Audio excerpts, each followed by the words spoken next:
one will look at everybody trying to push forex industry on the internet and they think, oh, this is the only thing these guys do. Yeah. It's either they move from reading the charts or they're trying to promote a cause. Yeah. I mean, I asked you if you have it and you were like, nah. I so is that's the story we see, and it's very amazing that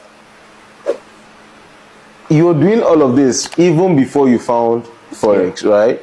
And it was working out for you, right? So that brings me to the question: how did you switch? What was the turning point? Well, you see, when we use the word switch, it feels like maybe I, left something for something, or I feel like I'm still doing everything at the same time, except the graphic design, of course. But for the foundation, it's still running. At some point, we needed funds. While we're talking about the idea of running a foundation, ours is not just some occasional thing from time to time. Ours was running from Monday to Sunday, Sunday to Sunday, every single day. You have kids that you're not just paying for their fees, you're paying staffs, you're taking care of their family, because it's not just about the child. You need to look over the family. These people have things that they need for themselves. So the burden was becoming too much. I was getting the recognition, of course. I was recognized by Ashoka, by a lot of international organizations. Yeah. So I was getting the recognition, but the funding was not enough. The goal was growing. You help this child today. The parent of this child will introduce you to another family. It's more like word of mouth kind of marketing. So now you can't say no to certain things. And for me, I'm a very emotional person.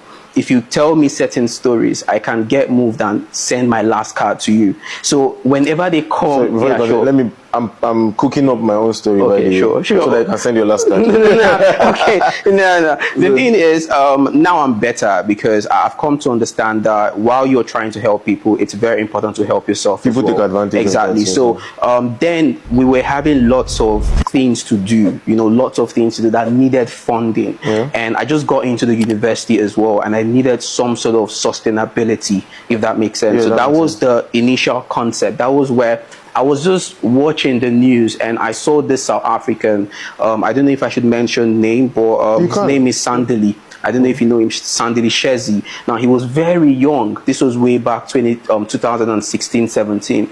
He was very young, and then he was tagged as the youngest forex millionaire in South Africa. So I felt like, if someone like this is doing this thing, maybe I can.